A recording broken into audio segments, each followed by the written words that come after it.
لان على ابوك لابو حتى العراق، ادخل العراق على اساس العراق، ايش بيه العراق غير زباله؟ ايش بيه؟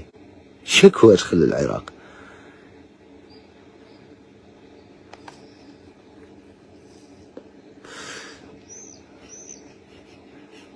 ايران تنكح بينا، القران شعله.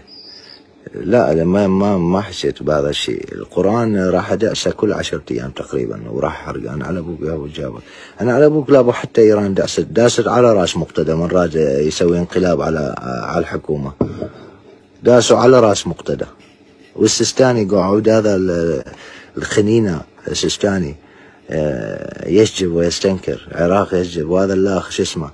لكن انتوا بوخه وخنينه، ايران تسرق بيكم وتسرق فلوسكم ونفطاتكم، ما تقدرون تفكون حالكم. انتوا زبالات. ايوه.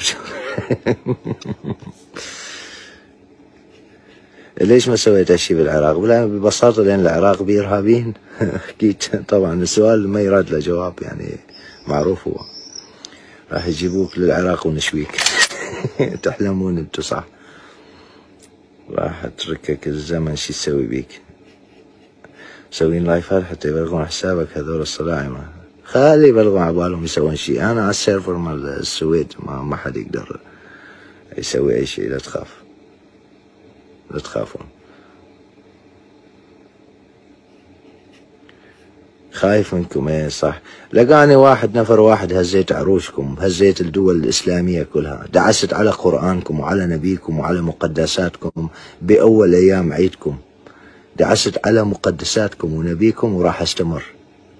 نفر واحد، شخص واحد، دعست على قرآنكم ونبيكم ومقدساتكم وراح استمر. شو سوى؟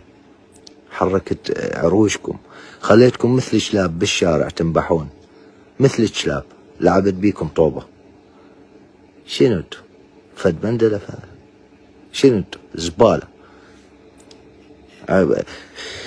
اعتقد عبد الله القصيمي يقول انه العرب ظاهرة صوتية. فعلا انتو ظاهرة صوتية، ما بيكم شيء. فعلا ظاهرة صوتية. انتظروني قدام السفارة العراقية، انتظروني بالايام القادمة. راح اعلن لكم الموعد قريبا.